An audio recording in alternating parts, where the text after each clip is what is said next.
la palabra del Señor, le invito a abrir la Biblia en Éxodo 34. Éxodo 34. Voy a leer para ustedes unos versos de la palabra del Señor.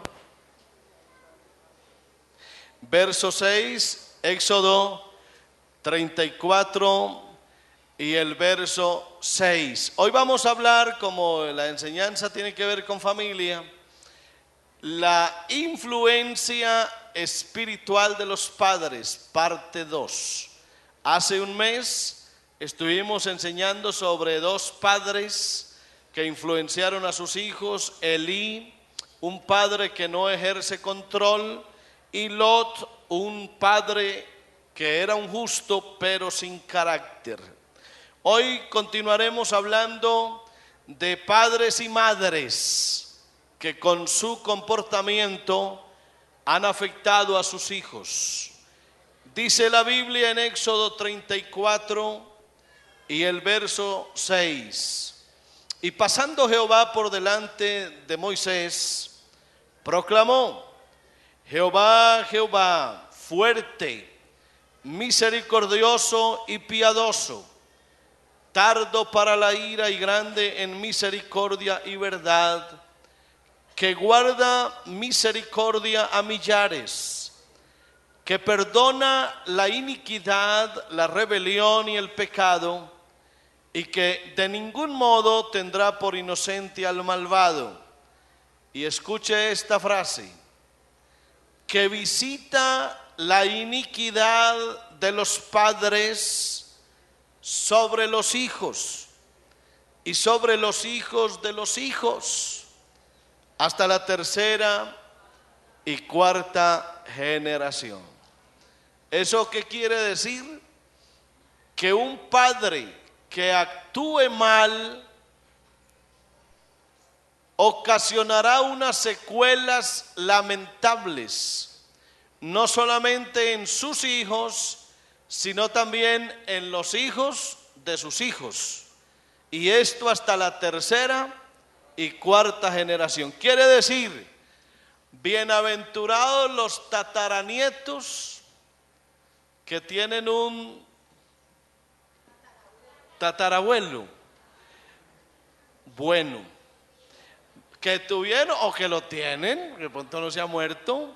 Bienaventurados los bisnietos que tengan un bisabuelo santo. Bienaventurados los nietos que tengan un abuelo que sea un hijo de Dios. Y bienaventurados los hijos que tengan un padre temeroso de Dios. Esa es la enseñanza de hoy. Siéntense, tengan la amabilidad.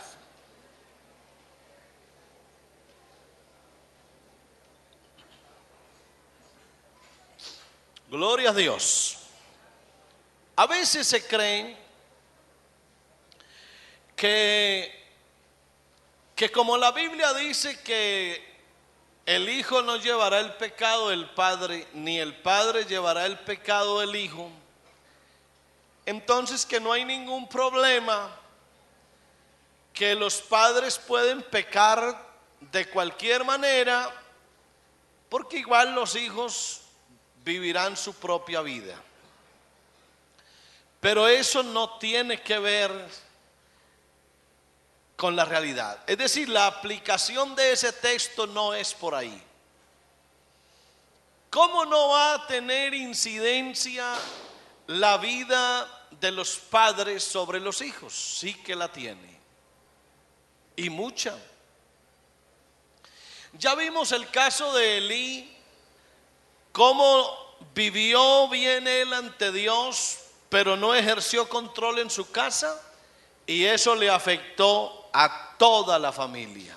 Tanto afectó esa familia que los hijos de Elí, en la casa de Elí nunca hubo ancianos. Eso quiere decir que todos se morían jóvenes. Lot también, por su falta de carácter, no vio a sus nietos.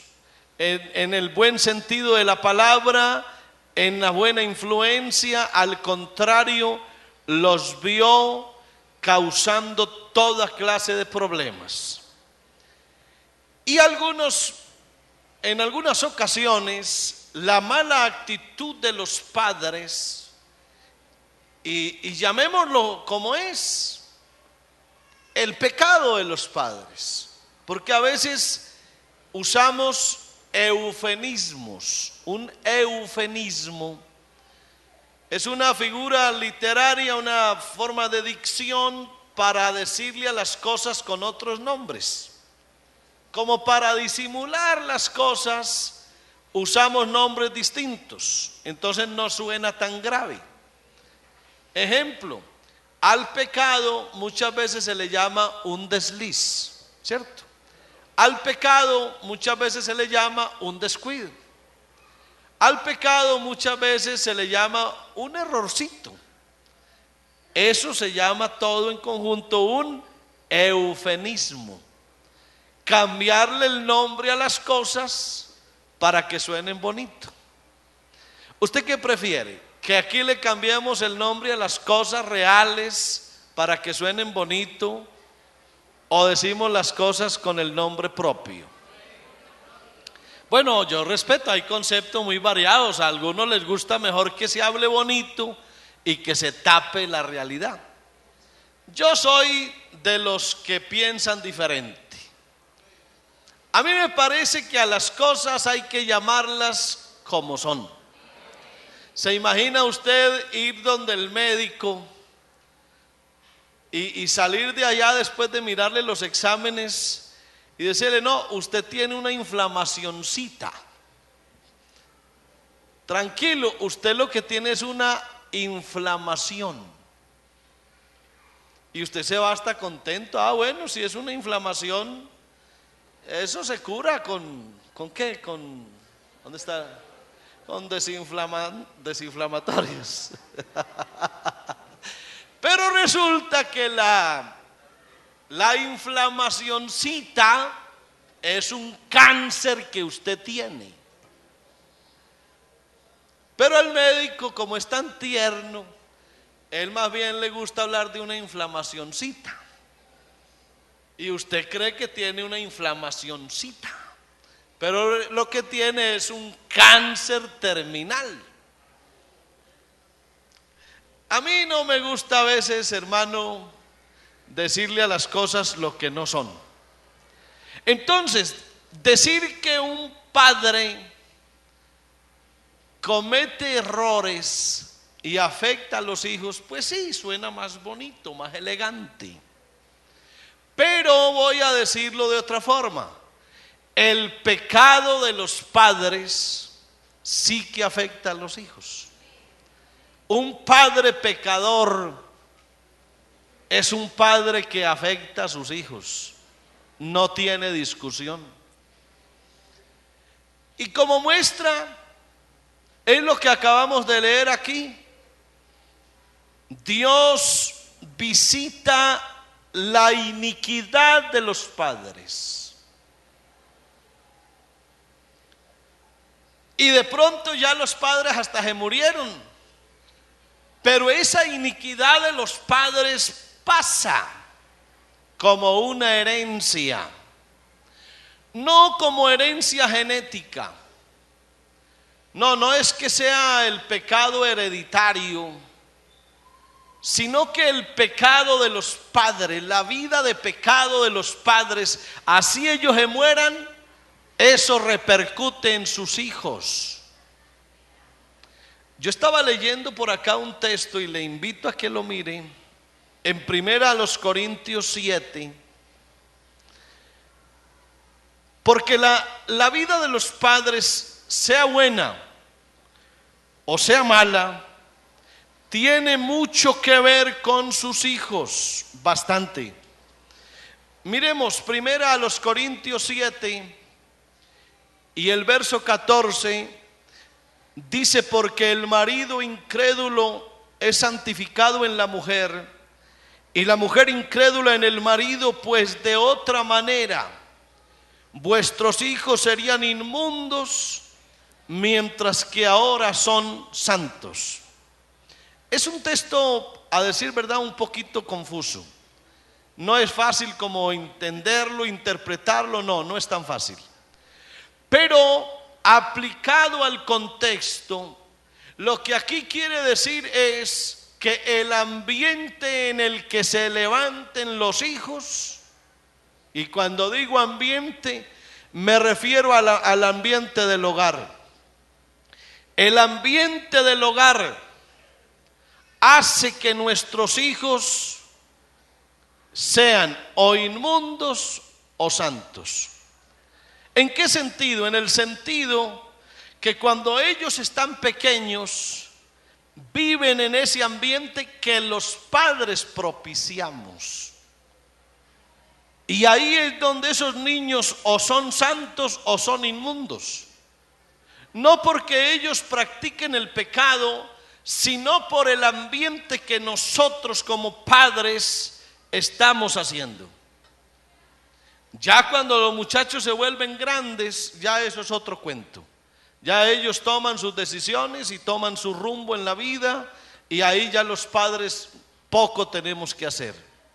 Pero mientras los niños están pequeños, el ambiente que hay en la casa que hacemos los padres, o es un ambiente de santidad o es un ambiente de pecado. Y ellos se van a levantar en ese ambiente. Por eso es que se ve muy raro un niño de un creyente que ya sepa bailar. Hay niños de creyentes que bailan, saben bailar, saben canciones mundanas. Uno los ve como tan similares a todos los otros niños.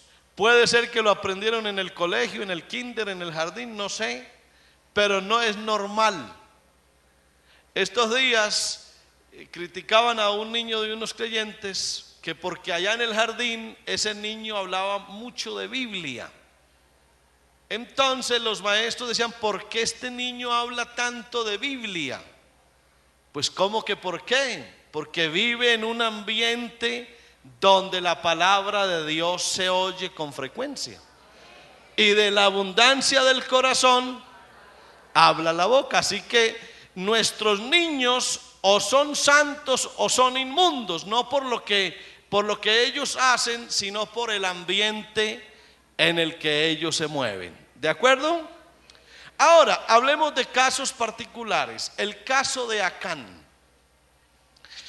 Este caso de Acán, el que se robó por allá un lingote de oro y 200 ciclos de plata y un manto babilónico, cuando fueron a conquistar a una tierra hermosa, una gran ciudad, dice la Biblia que Acán desobedeció a Dios, pecó contra Dios, echó mano del anatema. El anatema es lo maldito, y tomó mano de lo maldito, se apoderó de lo maldito y lo escondió en su choza, en su tienda, cavó y allá metió el producto de su ilícito, o digamos lo mejor, de su pecado. Hasta ahí no había pasado nada, porque a veces se peca y se cree que no va a haber ninguna incidencia. Falso. Detrás de todo pecado siempre viene la mala consecuencia, siempre. Eso es parecido como cuando uno va manejando su carro y va por una calle y ve un balón de fútbol que atravesó la calle. Frene, porque detrás del balón viene el peladito. Siempre pasa. Detrás del balón viene el peladito. Así que si usted no pisó el balón, frene de todas maneras, porque el peladito enseguida se atraviesa. Hay quienes creen que uno puede pecar y que no va a pasar nada. Eso es parecido como el que compra con la tarjeta de crédito y está feliz. No hay nada más maravilloso que usted ir con su tarjeta de crédito, saca lo que quiera. ¿Cuántas cuotas? 1, 5, 12, y usted sale feliz. Y usted cree que va a disfrutar todo y que no va a haber ningún problema. El problema viene al mes, porque la factura llega o llega. No vaya a creer que es que se olvidó.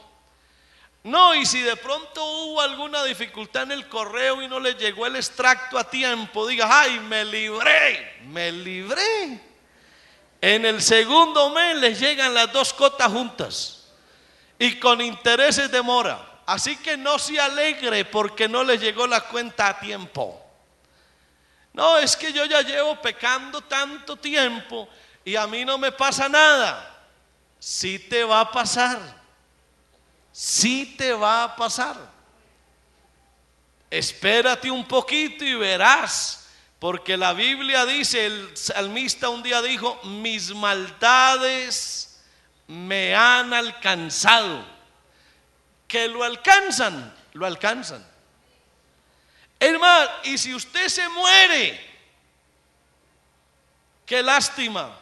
Si usted se muere en ese pecado, a sus hijos los alcanza el pecado suyo. ¿Y por qué? Si soy yo. Porque la Biblia enseña, amén, que la maldad de los padres trasciende a los hijos hasta la 3ª y 4ª generación. Por eso bienaventurados los hijos y nietos y bisnietos que tienen ascendientes muy bien en el Señor. Acán echó mano de lo maldito. ¿Será que hoy también hay cosas que son anatemas? ¿Será que un padre de familia puede echar mano de lo que es maldito y llevarlo para su casa y enterrarlo en su casa y nadie ve, nadie se da cuenta? No lo hagas. No lleves para tu casa nada que Dios no haya bendecido. Todo lo que entre a tu casa que sea ilícito, todo lo que entres a tu casa que no sea bien visto por Dios, todo lo que tú entres a tu casa al escondido, que Dios no lo vea, que mi esposa no lo vea, que mi esposo no lo vea, todo lo que tú entres a la casa que no sea bendecido por Dios, te va a hacer daño a ti y a tu familia. Y ahora hay una cantidad de cosas que son intangibles. Lo intangible es lo que no se puede tocar. Hay cosas que no se pueden tocar y están entrando a la casa. Y de mí depende si las dejo entrar o no. Ejemplo, la internet.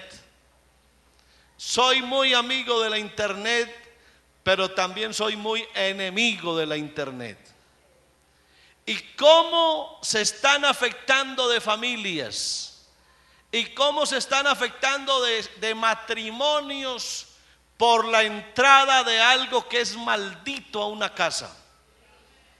Y a veces con todo el, ¿qué digo yo? La garantía, toda la aprobación, nos afiliamos a redes sociales, estamos en Facebook, estamos por allá en Twitter, tenemos de todo, correos abiertos, y nuestra casa se nos convierte en un búnker de cosas malditas.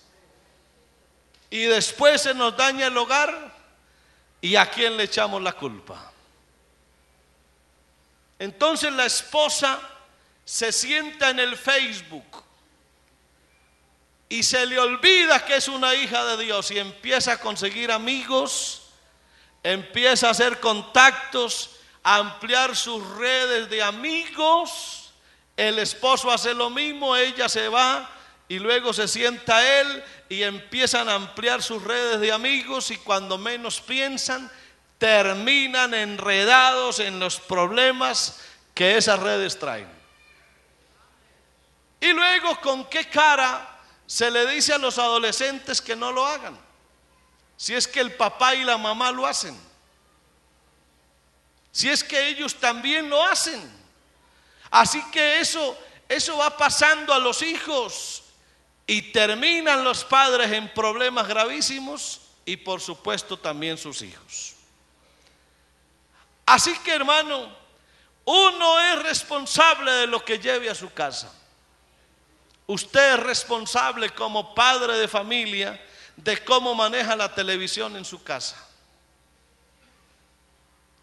Usted es responsable de lo que usted ve en su casa, porque sus hijos están ahí creciendo y ven lo que usted ve y oyen lo que usted oye y se van levantando en ese ambiente.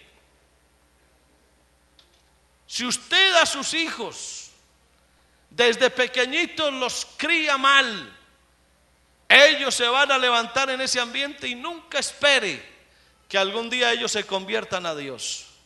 Por eso es tan preocupante cuando uno ve niñas chiquiticas mal vestidas. Olvídese que esas niñas chiquitas no se visten solas. Y la ropa que se ponen que les ponen a esas niñas chiquitas, ¿se las compra quién?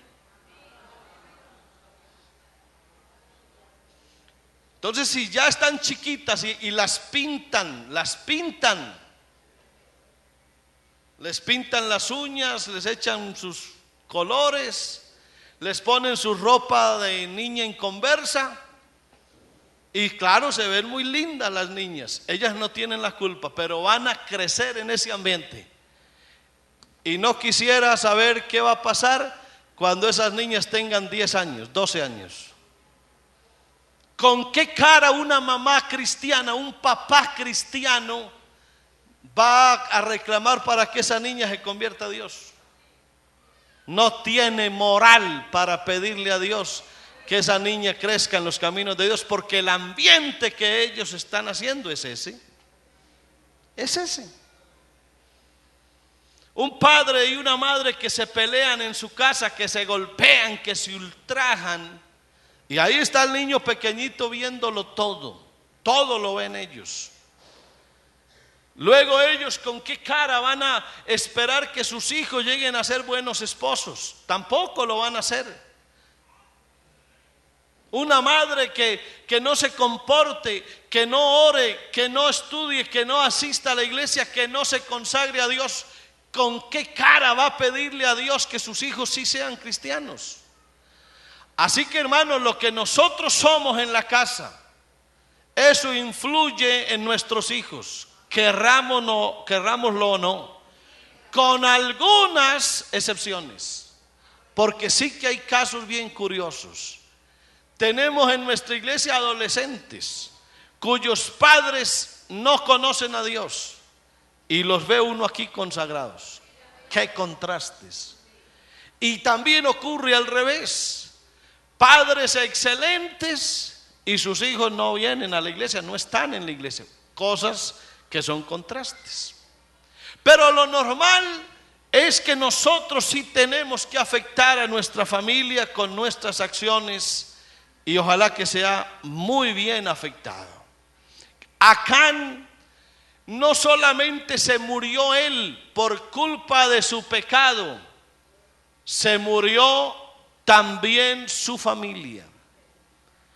Ese montón de piedras que quedó sobre el cuerpo de Acán, porque Acán perturbó a Israel por su pecado. Y ese montón de piedras no solamente estaba sobre Acán, sino, escúchelo, sobre lo que él se había robado.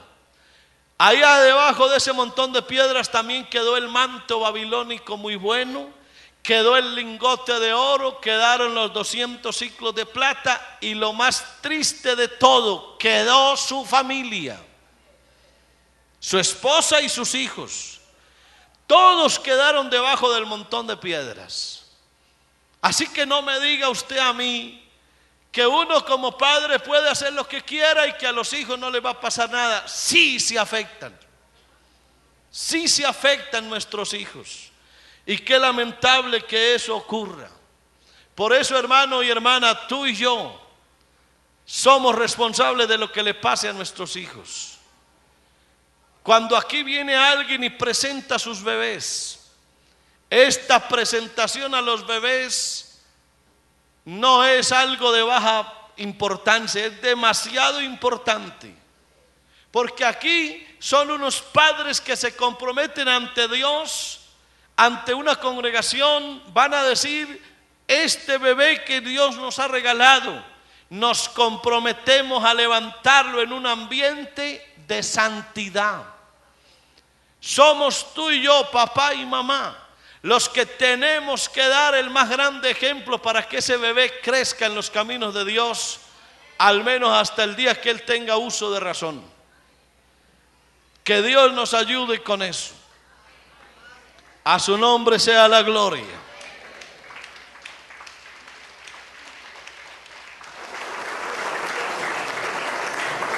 Hay otro caso de Rebeca, una madre que enseñó a engañar.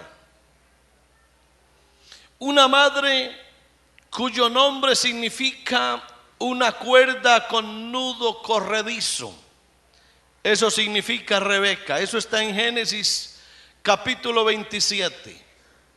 Una mujer que trae a su hijo, le habla al oído y le enseña a engañar. Ella es la que hace toda la trama. Ella es la que le dice a su hijo: cúbrete de pieles, échate el perfume de tu hermano, ya tu padre está ciego, está viejo, no te va a conocer.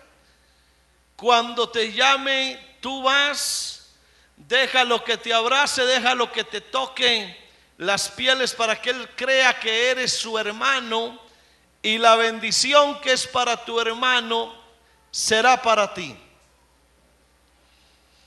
Esta mujer no dejó que Dios moviera el curso de la historia, sino que trastornó el orden de las cosas. Ahora, que lo haya hecho de acuerdo a los designios proféticos ya es otra cosa, pero humanamente hablando, ella trastornó el orden de las cosas y empujó a Jacob a obtener la bendición paterna usando de engaños. Una mujer cristiana no puede actuar bajo engaños, no puede actuar bajo una doble moral. Su vida tiene que ser clara, diáfana y transparente. Esta mujer llamada Rebeca actuó como no debe actuar una hija de Dios. Y aquí hay una lección para todas las mujeres de nuestra iglesia. Nunca enseñes a tu hijo a hacer cosas mal hechas. Nunca propicies el error de ellos. Nunca acompañes a tu hijo a hacer lo que no debe. No te unas a tu hijo cuando él hace mal las cosas. Tu carácter de mujer cristiana, tu vida de mujer cristiana, tus principios, tus valores tienen que ser reflejados en tus hijos. Ellos tienen que aprender que esa mamá que tienen en la casa es una madre que vale la pena. Es una mujer sin doblez, es una mujer con un carácter firme, es una mujer con unos valores y unos principios que no se negocian. Las mujeres de nuestra iglesia, esas madres, tienen que demostrarle a sus hijos de qué están hechas. No pueden ser mujeres de doble faz, de doble cara. No pueden actuar en la iglesia de una manera y en su casa de otra. La mujer cristiana tiene que aprender a ser hecha de una sola pieza. No puede vivir de doble moral. No puede actuar de cualquier manera. Tiene que comportarse como tal. Y esos hijos algún día le agradecerán a Dios y a la vida haber tenido una madre así. Pero las madres que no se comportan como hijas de Dios van a ocasionarle grandes problemas a sus hijos. Esta mujer llamada Rebeca creyó que estaba haciendo muy bien con su astucia, su sagacidad, Y claro, logró lo que se proponía. Logró quitarle la bendición a Esaú para que la tomara Jacob. Pero luego Jacob pagó. Escúchelo, hermano. Eso que hizo Jacob al engañar a su padre, bajo el auspicio de su madre, hizo que Jacob tuviera una vida muy difícil. Eso lo tuvo que pagar Jacob. Se tuvo que ir de su casa. Estuvo 20 años por fuera. Le tocó un día hasta luchar con Dios. Salió cojo y quedó cojo toda la vida. Pasó dificultades, luego vio cómo su hija fue violada y pasaron de todas las cosas en su casa. Y todo empezó porque tuvo una madre que le alcahueteó su pecado. Una madre que no supo confrontarlo. Una madre que no supo ubicarse. Esa madre con su mal comportamiento hizo que su hijo, aunque tuviera todo el reconocimiento social, pero pagó con creces esos errores y esas equivocaciones. Una madre tiene que tener temple, tiene que tener carácter y ser una mujer definida en lo que hace y en lo que es. Y cuando las madres son así, esos hijos, aunque se molesten al principio, pero van a ser bendecidos y toda la vida le van a dar gracias a Dios por esa madre que tuvieron un día. Por eso, madre, yo te recomiendo, ¿verdad? Has de ser de una sola pieza. Alabanzas a Dios. Otro hombre que influyó en la vida de sus hijos fue Noé. Noé, que no maldijo a Cam, sino a Canaán su nieto. Y porque antes Dios había bendecido a Cam, ahora la maldición cayó sobre su nieto. ¿Y todo por qué? Porque Cam fue irrespetuoso con su padre. Pero ¿en qué consistió el irrespeto? ¿En qué consistió el irrespeto? En que un día Noé plantó una viña, tomó de su fruto y se embriagó. Aquí viene entonces la pregunta. ¿No sabía Noé que esta bebida que estaba consumiendo lo iba a embriagar? Y se embriagó. Se embriagó. Y terminó desnudo en su tienda. Cuando su hijo entra y lo ve desnudo, descubre su desnudez. Entonces se gana una maldición, no él, sino el nieto. Qué cosas tan curiosas. Voy a decir algo de lo cual no se ha dicho la última palabra, pero sí se oye, hay un rumor, incluso algunos hasta se aseveran eso, incluso hasta lo predican y lo dan por cierto, en el sentido que la Biblia dice que Cam descubrió la desnudez de su padre. Y eso, escúchelo, eso de descubrir la desnudez, algunos lo asocian con violación carnal. Es tan grave esto que hay predicadores, yo me abstengo pues de asegurarlo, ¿no? Pero sí lo voy a comentar como un dato curioso. Hay algunos predicadores que dicen, aseguran y lo creen así, que lo que hizo Cam al descubrir la desnudez de su padre no fue verlo desnudo, sino, escúchelo, tener relaciones homosexuales con él. Hay quienes predican eso, que el pecado consistió no en verlo desnudo, sino que al verlo borracho abusó sexualmente de su padre. Una relación homosexual. Y hay quien predica eso. Yo no voy a decirlo ni así ni así. Me parece que es demasiado aventurado pues aseverarlo. Pero sea lo uno o sea lo otro, gravísimo, muy grave, demasiado grave. Y todo empezó ¿por qué? Por un padre que se emborracha, por un padre que se toma el licor, se embriaga, pierde el sentido y queda tirado en su tienda desnudo. Ahí empezó el problema. ¿Por qué lo hizo?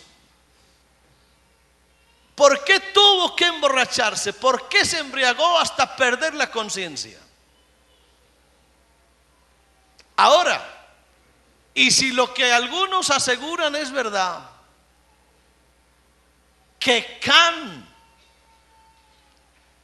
abusó sexualmente de su padre borracho, ya eso, hermano, eso ya no tiene nombre.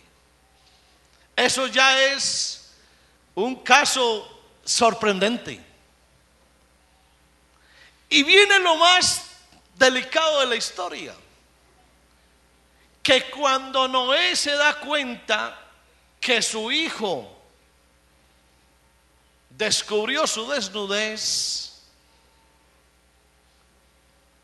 maldijo no a Cam, sino a Canaán su hijo, es decir, al nieto. ¿Por qué? Bueno, algunos así lo dicen, ya Dios había bendecido a Cam, y lo que Dios bendice nadie lo puede maldecir. Así que la maldición cayó sobre Canaán, y sí que fue efectiva. Canaán se convirtió entonces en padre de los jebuseos, de los amorreos, de los gergeseos, y fueron ellos los que algún día se extendieron hasta Sodoma y Gomorra. Y aquí, atando cabos, uno sí ve algo curioso. Si de verdad el pecado de Cam fue abusar sexualmente de su padre mediante un acto de homosexualismo, y luego viene la maldición sobre esa generación, ¿por qué al final los hijos de Canaán, los jebuseos, los amorreos, los gergeseos, terminan allá rodeando a Sodoma y a Gomorra, en donde el pecado más grande era la homosexualidad? ¿Por qué? ¿No les parece a ustedes muy curioso eso? Supremamente curioso. Así que la destrucción de Sodoma y Gomorra, búsquele el problema o la génesis en la historia. Devuélvase a ver todo ese pecado de Sodoma y Gomorra.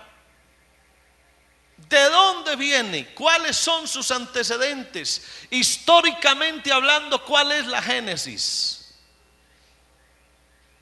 Y tiene uno que llegar hasta el pecado de Cam, y todo por la borrachera de un padre. Así que no me venga a decir aquí alguien, no, es que mis tragos no afectan a mis hijos, es que la droga que yo consumo no afecta a mi familia, es que mi mal comportamiento o mi trabajo ilícito, eso no afecta a mi familia. Ellos no se enteran de eso.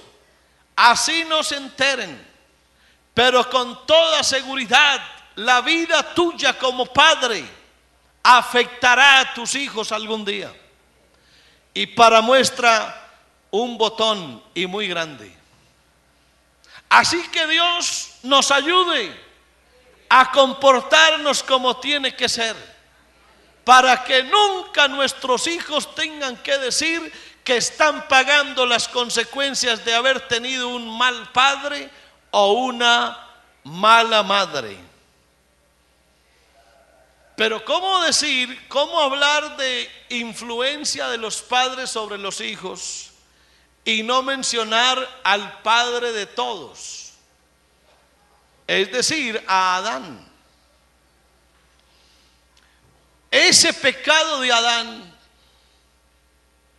no trajo consecuencias funestas a toda la raza humana. No está la raza humana hoy pagando las consecuencias del desvarío, de la locura, de la irresponsabilidad y de la desobediencia de un hombre. Por el pecado de Adán entró el pecado a toda la raza humana. Por la desobediencia de un hombre pasó el pecado a todos. Y por cuanto todos pecaron, todos están destituidos de la gloria de Dios. Así que el pecado de un padre sí afecta. Por supuesto que afecta muchísimo.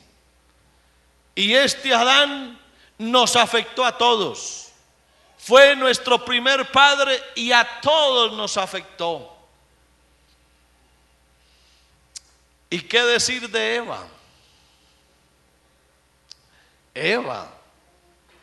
Sí, porque alguien dirá, el problema fue de Adán. Oye, ¿y Eva qué? ¿Y dónde se queda Eva? Cuando uno le da una miradita a la historia bíblica, uno sí ve que lo que Adán hizo fue terrible. Pero, ¿y Eva? ¿Qué pasó con ella? Si el pecado de Adán nos afectó a todos, el pecado de Eva afectó a su esposo, y mucho. Es que, a decir verdad, fue ella la que propició todo lo que pasó. Ni modo tampoco de echarle la culpa a ella en su totalidad. Pero Adán no tuvo una mujer con un carácter firme y definido. Adán no tuvo la bendición de tener una mujer con una estructura clara a su lado. Adán no tuvo la fortuna de contar con una mujer de apoyo a su lado.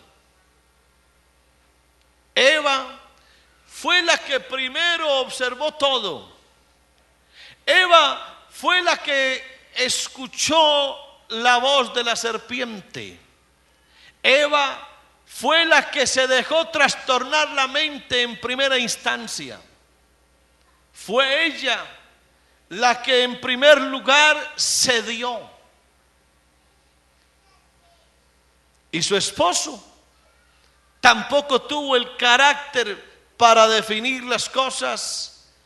A él se le olvidó que él era la cabeza de esa familia, de ese hogar, y ella manipuló la situación y llegó a convertirse ella en un estorbo para su marido. Fue ella la que estorbó, fue ella la que se metió en el problema y terminó metiendo a su esposo también en problemas y muy grandes. ¿Sabía usted que una mujer de verdad temerosa de Dios nunca meterá a su esposo en problemas? La Biblia dice que la mujer sabia edifica la casa, pero la necia con sus manos la derriba. Y nuestras mujeres en la iglesia están llamadas a ser mujeres sabias, mujeres que sirvan de apoyo a su esposo, que sean como el bordón, el sostén para su esposo en donde él pueda apoyarse. Pero cuando las cosas se invierten, cuando los roles o papeles se trastornan, cuando esa mujer no cumple lo que tiene que hacer, ella también está débil y se cae. Se cae primero la mujer y su esposo no tienen que apoyarse. Es lamentable que eso suceda. Y ya ha sucedido en muchas ocasiones. Ojalá que aprendamos. Ojalá que nuestras mujeres aprendan que ellas deben servir de apoyo a sus maridos, y no de estorbo para hacerlos caer o fracasar. Las mujeres tienen que entender que de ellas depende en gran medida el éxito o el fracaso de sus esposos. Yo he oído la frase, ustedes también. Dice la frase famosa: detrás de todo gran hombre hay una gran mujer. Pero yo no he querido decir la frase así, sino que más bien la cambio y digo: al lado de todo gran hombre hay una gran mujer. Nuestras mujeres no deben estar atrás de nosotros, sino al lado, al lado. Bienaventurado un hombre que tiene una gran mujer al lado, irá muy lejos. Tener una gran esposa es el mejor regalo que un hombre en la vida pueda tener. Bienaventurados los hombres que supieron elegir a su esposa, que se casaron con la mujer ideal. Bienaventurado el hombre que supo seleccionar de entre todas a la mejor. Bienaventurado un hombre que tiene una gran mujer a su lado, que la cuide, que la valore, que la estime, que la aprecie, que la haga sentir mujer, que ella sepa que hay quien la ama. Bienaventurado un hombre que dé con una gran mujer. Las mujeres que tienen esposos inconversos, de ellas dependerá en gran parte que sus esposos algún día lleguen a los caminos de Dios. Pero tienen que ser muy sabias. La Biblia habla de las mujeres que tienen esposos inconversos y las invita a que sean sabias, con su paciencia, con su sabiduría, con su porte, lograrán que sus hombres algún día vengan a los caminos de Dios. Pero tienen que pedirle a Dios mucha sabiduría para actuar así. Estaba yo mirando aquí la influencia de los padres, pero me encontré un caso de un hombre llamado Adonías, un hijo que nunca fue reprendido. Quiero que miremos en Primero de Reyes, el capítulo 1, porque me llama la atención este caso. Un hijo que nunca fue reprendido. ¿Por qué? ¿Por qué no se reprenden los hijos? ¿Por qué no se educan a los hijos? ¿Por qué no se atiende su situación? Esa es una muy buena pregunta. Primero de Reyes, el capítulo 1, dice el verso 5: entonces Adonías, hijo de Agit, se rebeló diciendo: yo reinaré. Y se hizo de carros y de gente de a caballo y de 50 hombres que corriesen delante de él. Y escuche el verso 6: y su padre nunca le había entristecido en todos sus días con decirle: ¿por qué haces así? Además, este era de muy hermoso parecer y había nacido después de Absalón. Pero qué lástima cuando dice: y su padre nunca le había amonestado, nunca lo había exhortado, nunca lo había reprendido, nunca le dijo: ¿por qué actúas mal? Era un niño bonito, era de muy hermoso parecer, era un niño bonito, era un niño mimado, consentido. Todo mundo lo acariciaba, lo cargaba, lo querían demasiado y nunca lo reprendieron. y terminó muy mal. Compartía con Salomón, o mejor competía con Salomón por el trono. Quiso quitarle una joven virgen a David su padre, y luego Salomón el rey lo mandó a matar. En el capítulo 2, miremoslo, capítulo 2, ahí del primer libro de Reyes, y el verso 24, verso 23, y el rey Salomón juró por Jehová diciendo: así me haga Dios y aún me añada, que contra su vida ha hablado Adonías estas palabras. Ahora pues vive Jehová, quien me ha confirmado y me ha puesto sobre el trono de David mi padre, y quien me ha hecho casa, como me había dicho, que Adonías morirá hoy. Y en efecto, Salomón lo mandó a matar. Se murió el hijo que nunca fue reprendido. Ese papá y esa mamá que nunca lo reunieron a hacerle ver su error, su problema. Nunca se reunieron con él, porque se entristecía su hijo. Y terminaron viéndolo muerto, porque entre ellos nunca hubo acuerdo para exhortar a su hijo y hacerle las correcciones del caso. Y hablando de hijos, en donde uno dice: ¿y dónde están los padres? Preguntémonos hoy por el hijo que fue un pródigo. Si el hijo era pródigo, ¿qué era su padre? Es que a mí a veces me parece como tan injusto que todos nuestros sermones vayan a apuntar al hijo pródigo. Es que en esa escena no solamente está el hijo pródigo, el muchacho que pidió la herencia, que se fue a una provincia apartada, que derrochó sus bienes. Ahí se centra prácticamente el mensaje sobre la parábola del hijo pródigo. Algunos predicadores ya han visto un segundo actor en la escena y han hablado del hermano del hijo pródigo.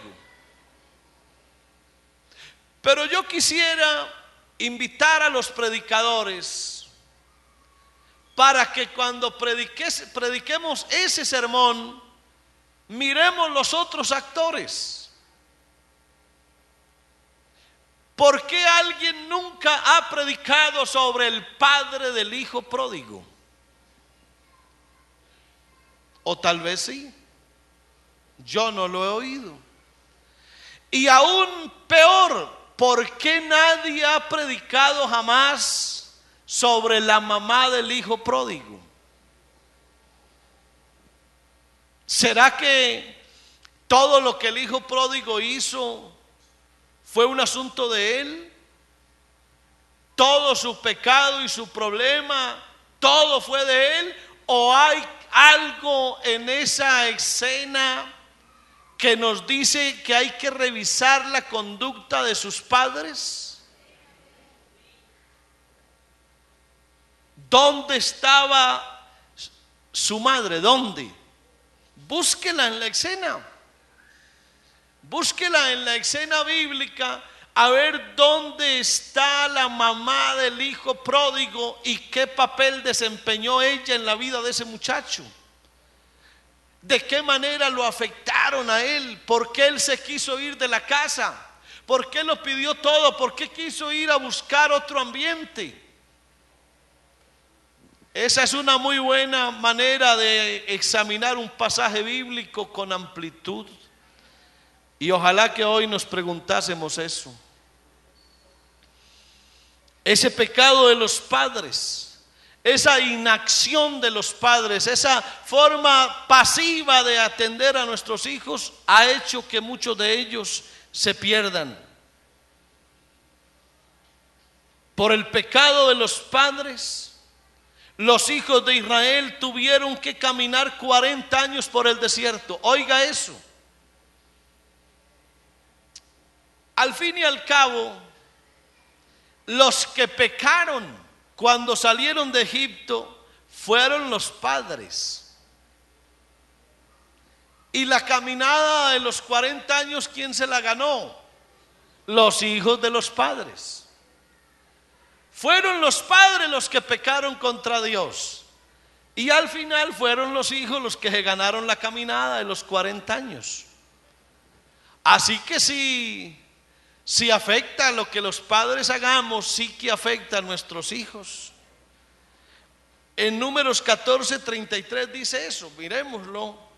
Números 14:33 dice eso, la palabra del Señor. Dice: y vuestros hijos andarán pastoreando en el desierto 40 años, y ellos llevarán vuestras rebeldías hasta que vuestros cuerpos sean consumidos en el desierto. Números 14:33. ¿Cómo es posible, hermano? ¿Cómo es posible? Alguien dirá: Dios es injusto. ¿Por qué lo que los padres hacen lo tienen que pagar los hijos? Mírelo. Y vuestros hijos andarán pastoreando en el desierto 40 años, y ellos llevarán vuestras rebeldías hasta que vuestros cuerpos sean consumidos en el desierto. Qué lástima que les haya tocado a los hijos, pero pagaron ellos por el pecado de sus padres. Por el pecado de los padres, los hijos se decaen. Hay una gran cantidad de hijos nuestros, no todos, obviamente, que no llegan a la iglesia porque nunca han visto el buen testimonio de sus padres. Sus hijos están en casa y ven lo que pasa en la casa, ven lo que sucede con sus padres, y por eso tal vez nunca quieren ir a la iglesia. Ellos decaen por eso. Hay un texto en Levítico capítulo 26 que quiero que lo miremos. Levítico 26 y el verso 39. Dice así la palabra del Señor: y los que queden de vosotros decaerán en las tierras de vuestros enemigos por su iniquidad, y por la iniquidad de sus padres decaerán con ellos. Por la iniquidad de los padres, dice la Biblia, decaerán con ellos. Y Job también escribió algo sobre esto. Job, el capítulo 21, también dice algo con respecto al pecado de los padres, con respecto a los hijos. Job, capítulo 21, y mire lo que dice el verso 19. Dios guardará para los hijos de ellos su violencia, les dará su pago para que conozca. ¿Cómo así, hermano? ¿Cómo así? Dios guardará para los hijos de ellos su violencia. La violencia de los padres se traspasa a los hijos. Y hay un texto aquí, hermano, que no lo quisiera leer porque es muy fuerte.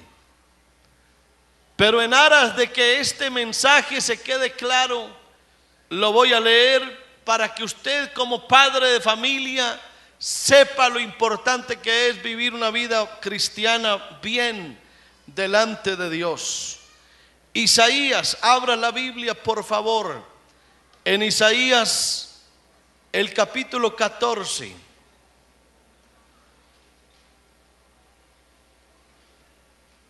Mire qué texto tan duro, tan difícil.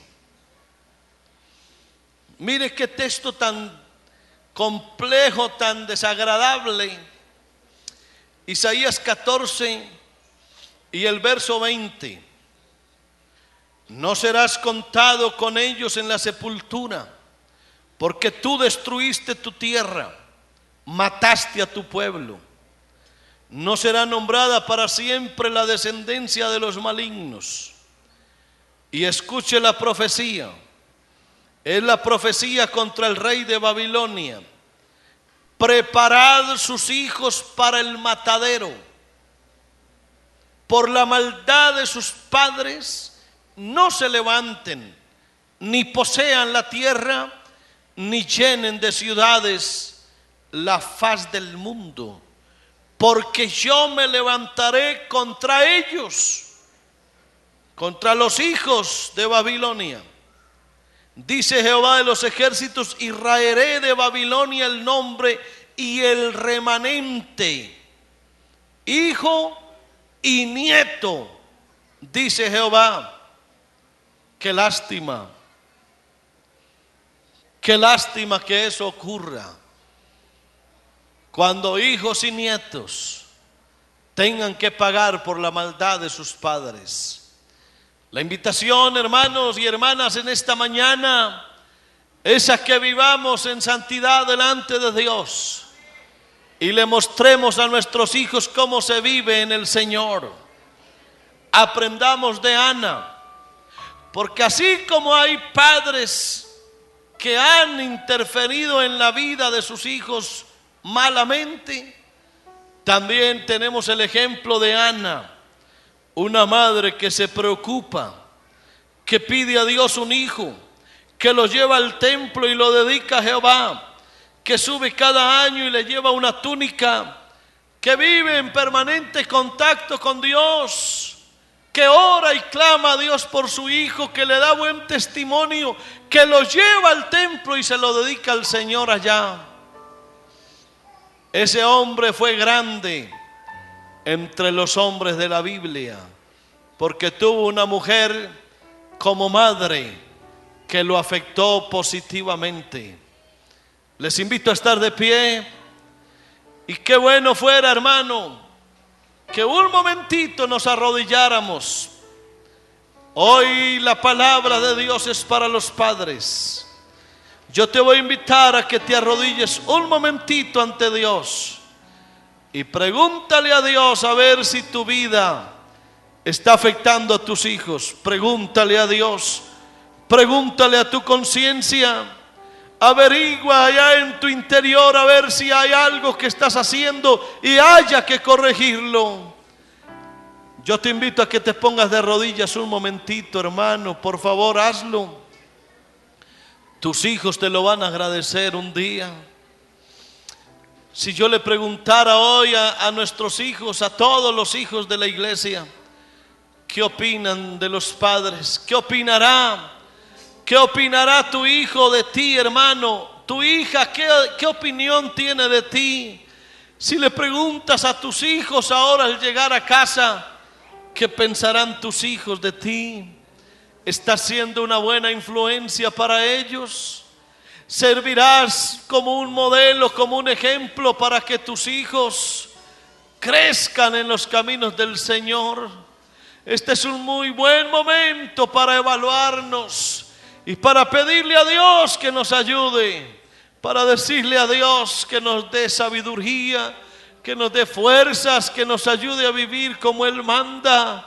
Que nuestros hijos se sientan orgullosos de nosotros, que nuestros hijos hablen muy bien de sus padres, que nuestros hijos puedan decir: gracias a Dios por ese papá que tengo, gracias a Dios por esa mamá que Él me ha regalado.